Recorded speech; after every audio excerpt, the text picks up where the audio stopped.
오늘도 살아계셔서 우리와 함께 하시는 좋으신 아버지 하나님,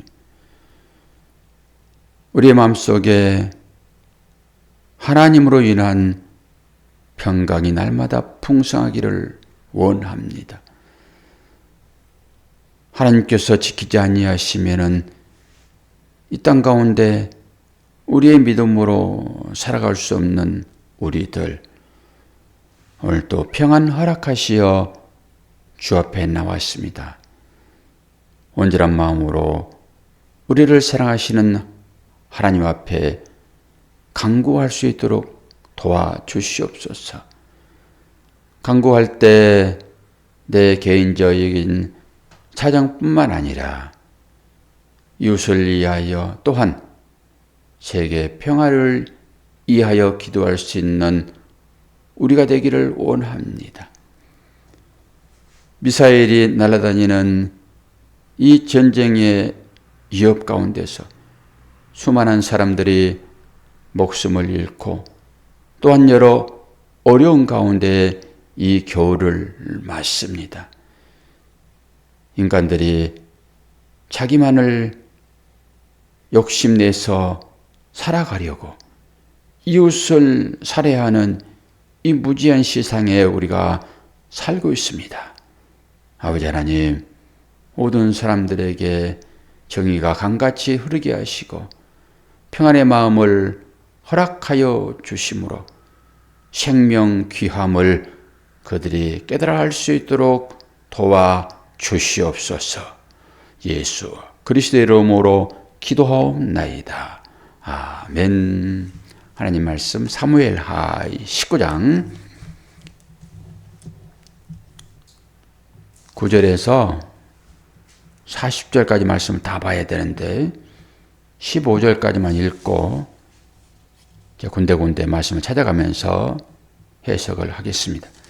9절에서 15절까지만 보겠습니다.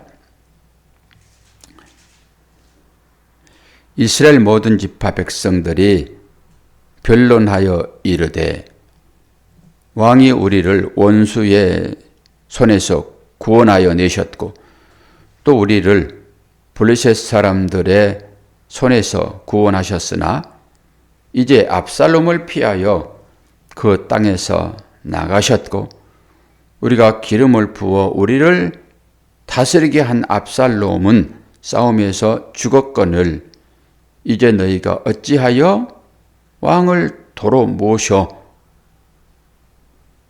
올 일에 잠잠하고 있느냐 하니라. 다윗 왕이 사독과 아비아달 두 제사장에게 소식을 전하여 이르되 너희는 유다 장로들에게 말하여 이르기를 왕의 말씀이 온 이스라엘이 왕을 왕궁으로 도로 모셔오자 하는 말이 왕께 들렸거늘 너희는 어찌하여 왕을 궁으로 모시는 일에 나중이 되느냐. 너희는 내 형제요 내 권육이거늘 너희는 어찌하여 왕을 도로 모셔오는 일에 나중이 되리요 하셨다 하고 너희는 또 아마사에게 이르기를 너는 내 권육이 아니냐. 내가 요압을 이어서 항상 내 앞에서 지휘관이 되지 아니하면 하나님이 내게 벌 위에 벌을 내리시기를 바라노라 하셨다 하라 하여 모든 유다 사람들의 마음을 하나같이 기울게 하며 그들이 왕께 전가를 보내어 이르되 당신께서는 모든 부하들과 더불어 돌아오소서 한지라. 왕이 돌아와 요단의 이름에 유다 족속이 왕을 맞아 요단을 건너가게 하려고 길갈로 오니라. 아멘.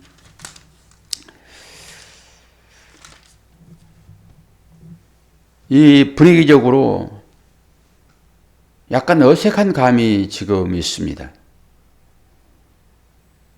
이 다윗이 왕이 있잖아요. 그러면은 바로 압살롬이 전쟁에서 실패하였으니까 왕의 귀한 그래가지고 왕궁으로 돌아가면은 자연스러운 일인데 지금 그렇지 않습니다. 다윗을 흔쾌히 그들이 맞아들이지 않고 있어요. 그랬더니 다윗이 얘기를 하는 것입니다. 왜 이스라엘이 패전을 했고 압살롬은 죽었고 했는데 왜 너희들이, 요건 이제 대신들이에요. 관리들, 너희들이 왜 이스라엘 백성들의 말을 듣지 않고 왜 나를 다시 왕으로 영접하지 않니? 이런 거예요. 다윗이 도망할 때 다 따라 나오지 않았습니다. 거기 남겨진 자들이 있었어요. 뭐 모든 사람들이 어떻게 한 마음으로 다윗을 따르겠습니까? 아무리 다윗이 하나님의 기름을 부었다 할지라도 거기는 반대되는 입장들이 분명하게 있잖아요. 물론 사울의 그 친척들도 있을 것이고 다윗에게 반대하는 세력들이 분명하게 있지요. 왕권 때문에 길을 죽이고 있지요. 그러나 다윗이 지금 도망간 그런 상황에서 흔쾌히 받아들이지 않고 있다라고 하는 것은 다윗이 지금 전적으로 모든 사람들의 추앙을 받지 않고 있다, 이렇게 보시는 것이 맞습니다. 그리고 나서 다윗이 호령을 이제 하는 거잖아요.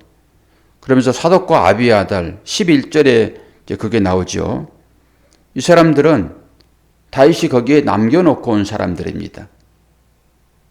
그런 다음에 후세에게 다시 거기 들어가서 아히멜렉의 그 계략을 무산시키는 그런 걸로 후세가 들어갔고 그것을 이들에게 전달하는, 다윗이 이것을 알고 강을 속히 건너는 그런 일들이 있었잖아요.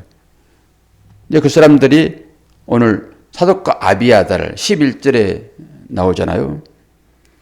그리고 13절에 보게 되면은 이제 아마사라고 나오는데 이 사람 다윗의 조카예요. 압살롬과는 어떤 사촌간들입니다. 그러면서 이 아마사가 남아가지고 이 압살롬과 함께 반역을 이루지요. 물론 자의적으로 했을 수도 있지만은 압살롬이 이 사람에게 뭐 너 군대 장관 되라고 임명해버리면은 그렇게 될 수 있잖아요. 그래서 이 반란군의 군장이 된 사람입니다. 이게 지금 13절에 나와 있는 아마샤고요. 근데 이 사람도 지난번에 넬의 아들 아브넬, 아부는 아버지라는 말이 있잖아요. 아브넬. 그러니까 넬의 아들, 이 사람도 요압이 죽였죠. 근데 이 아마샤도 요압에 의해서 죽습니다. 그리고 결국은 이 요압이 군권을 장악하고 있기 때문에 다윗이 마음대로 못하지만은 나중에 가가지고 이 요압도 이제 죽습니다. 그러니까 다윗에 의해서 죽는 것이 아니라 솔로몬에 의해서 다 죽게 돼요. 그리고 이제 16절부터 오늘 읽지 않았지만은 제가 설명을 쭉 해드릴 테니까 이 내용을 가지고 한번 집에 가셔서 한번 읽어보시고, 집에 계신 분들은 한번 쭉 한번 보시면은 이거 뭐 한 5분이면 쭉 다 읽는 거니까요. 한번 읽어보시면 됩니다. 이 나오는 사람들을 한번 주목해 보세요. 지금 시므이와 시바가 등장을 하지요. 16절부터. 시므이는 누구입니까? 시므이는 다윗이 예루살렘을 버리고 도망할 때 그 쫓아오면서 계속 다윗을 저주했던 사람이에요. 막 티끌 뒤집어 쓰고. 그러니까 다윗의 군장들이 왕이시여 저놈의 목을 베어올까요? 그런데 끝까지 쫓아오잖아요. 다윗이 그때 고백을 하죠. 나도라. 하나님께서 그의 입을 통해 가지고 지금 나를 그렇게 저주하는 것을 나는 안다. 그리고 나도라고 했습니다. 그러니까 이 시므이도 이 어떤 힘의 논리로 살아가는 사람이에요. 다윗이 왕일 때 감히 그렇게 할 수 있겠습니까? 지금 다윗이 압살롬에 의해서 쫓겨가니까 당신의 시대는 끝났습니다라고 그렇게 뒤에서 다윗을 모욕했던 사람이에요. 그런데 다윗이 돌아오니까 지금 시므이가 어떻게 하는지를 뒤에서 한번 읽어보시면 돼요. 거기에서 내가 그때 한 것을 생각하지 말고 나를 용서해 달라고 그렇게 싹싹 손을 비비는 그런 사람으로 등장을 합니다. 그리고 시바가 나오는데 시바는 또 어떤 사람이에요? 시바는 다윗이 그 복권시켰던 무비보셋 그 두 다리가 저런 사람이 있잖아요. 그 사람을 또 헐뜯지요. 그러면서 다윗이 무비보셋에게 복권하고 줬던 재산을 전부 이 시바에게 줘버렸잖아요. 그리고 다윗이 그렇게 했기는 했으나 궁금해가지고 들어가자마자 이 무비보셋의 형편을 알아보는 거예요. 그게 25절부터 좀 얘기가 나오고 있죠. 25절부터 좀 읽어드릴게요.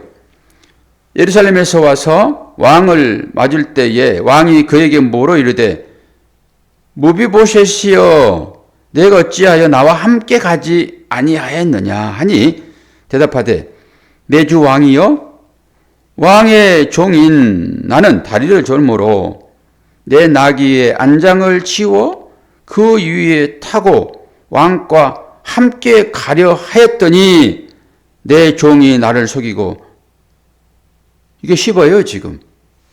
종인 나를 내 주 왕께 모함하였나이다. 내 주 왕께서는 하나님의 사자와 같으시니 왕의 처분대로 하옵소서. 내 아버지의 온 집이 내 주 왕 앞에서는 다만 죽을 사람이 되지 아니하였나이까. 그러나 종을 왕의 상에서 음식 먹는 자 가운데 두셨사오니 내게 아직 무슨 공의가 있어서 다시 왕께 부르짖을 수 있사오리까 하니라. 왕이 그에게 이르되 내가 어찌하여 또 내 일을 말하느냐.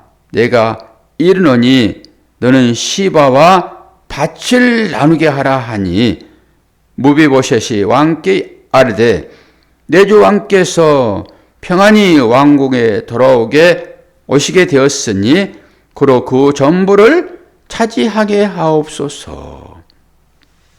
그리고 앞에 보게 되면은 이 무비보셋이 다윗이 떠난 다음에 옷을 갈아입지도 않고 발도 씻지 않고 그 왕의 슬픔에 참여하는 그런 자로 등장을 합니다.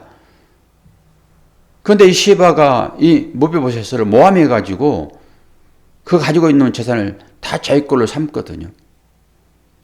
그런데 오늘 다윗이 다시 한번 그때 제가 말씀을 드렸죠. 아니 전황을 팩트를 좀 살피고 정말로 무비보셋이 그랬는지 도망쳐 나온 이유가 무엇인지 그 두 다리가 저는 것을 다윗이 잘 알잖아요. 그런데 그 시바의 얘기만 듣고 그냥 기가 솔깃해가지고 그 재산을 전부 이에게 줘버렸잖아요. 그냥. 그런데 오늘 시바의 얘기를 직접 들어보니까 어때요? 우리가 일상을 살면서도 한 사람의 말에 그냥 혹 해가지고 마음의 결단을 해버리고 오해할 수도 있고 또 상을 줄 수도 있고 그러는데 양자의 얘기를 꼭 들어보셔야 됩니다. 한 사람의 얘기가 들릴 때 그냥 결정을 하는 게 아니에요. 꼭 들어보고 상 줄 거라고 하는 얘기에 동의하면은 나쁩니까 그게? 칭찬하는 것인데. 그런데 꼭 사람들은 상대를 칭찬하는 것이 아니라 헐뜯는다니까요. 신기해요. 신기해. 거기에 동의해버리게 되면은 내가 그 사람을 만날 때 선입견이 생겨버립니다. 저 사람 나쁜 사람이지. 오늘 이 말씀을 통해 가지고 그 하나 사실을 분명하게 우리 마음 가운데 각인을 해야 됩니다. 아니 다윗이 얼마나 뻘쭘하게 했겠습니까? 말 들어보지도 않고. 그러니까 이 재산을 또 뺏어가지고 다 줄 수는 없기 때문에 이 절반만 주는 거거든요. 절반만. 그런데 이 모비보셋이 어떤 사람인지가 여기서 등장을 해요. 나는 죽어 마땅한 자입니다. 아니 내 아버지가 다윗을 원수처럼 생각하고 죽이려고 했는데 그 아버지가 지금 다 죽었으면 나도 죽어 마땅한 사람인데 어떻게 나를 살려냈습니까? 나는 지금도 죽어 마땅한 사람입니다. 철저하게 그 신앙 고백을 지금 하고 있거든요. 이게 우리들의 신앙 고백이면 마땅할 거라 생각을 합니다. 그러고 나서 재산을 나에게 주지 말고 그냥 그 시바에게 당신이 말한 대로 그냥 놔두세요라고 얘기를 해요. 누가 진실된 사람입니까? 여기에서. 잘못 판단하게 되면은 이 시바의 말에 놀아날 수가 있어서 정의의 흐름을 막아버리는 그런 결과가 나올 수 있다라고 하는 것입니다. 그러면서 31절을 이제 한번 봅니다. 여기에 대단한 한 사람이 나옵니다. 이게 바르실레예요. 바르실레. 우리가 성경을 쭉 좀 통독해버리면은 이런 사람의 얘기는 거의 우리가 잘 모릅니다.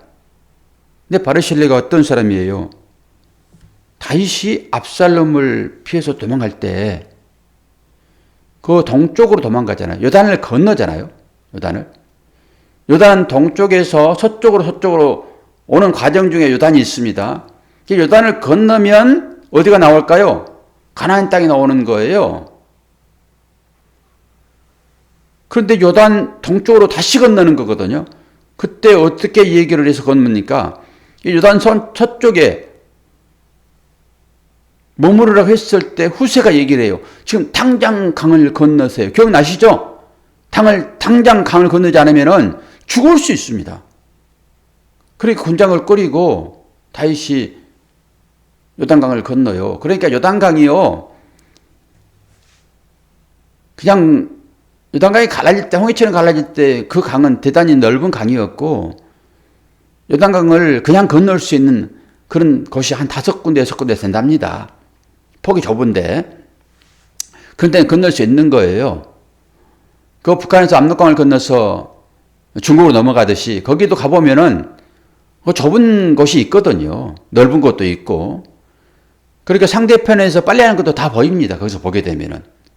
그런 곳이에요. 그러니까 거기서 다윗이 요단강을 건너서 동쪽으로 넘어오는 거예요. 그럼 동쪽은 어디예요? 모세가 이스라엘의 두 지파 반에게 기업으로 준 땅입니다. 거기가. 근데 거기로 도망치는 거거든요. 거기에 있던 사람이에요. 이 사람이 바르실레라고 이 사람이 산지 사람입니다. 근데 이 사람한테 지금 돌아가자 얘기를 하는 거예요. 내가 왕권을 회복했으니까 같이 돌아가자. 권사님에게 이렇게 요구하면은 이 사람이 거의 지금 80대이거든요. 다윗과 거의 같은 어떤 시대의 사람이니까 연령이 비슷해요. 돌아가자 그러면 권사님 어떻게 하겠습니까? 왕이 돌아가자. 그러면 권사님 어떻게 할 거예요? 이거 자기한테 질문하면 해보는 거예요. 그러면 가겠어요? 안 가겠어요? 뭘 망설여요. 왕궁으로 돌아가자고 그러는데 왜 나를 안 부르시나 그래야지. 아니 믿음 좋은 사람처럼 그렇게 앉아있을 거예요 지금? 돌아가자 그러면 왕이 돌아가자 그러면은 당장 돌아가는 거지. 그런데 보세요. 이 바르실레는 뒤에 이제 한번 읽어보세요. 이 사람이 어떤 고백을 하는지. 너무너무 귀한 고백을 한다고요. 나는 살 만큼 산 사람입니다. 내가 무슨 영화를 보겠다고 왕을 따라갑니까? 나는 여기에서 잔뼈가 굵은 사람이에요. 비록 산지이기는 합니다. 삶이 팍팍할 수 있습니다. 근데 내가 살면 또 얼마나 살겠습니까? 죽음이 문 앞에 있습니다. 그런 고백을 하면서 들어가지 않아요. 이 사람은 뒤에 읽어보면은 죽음에 대한 두려움이 한 개도 없어요.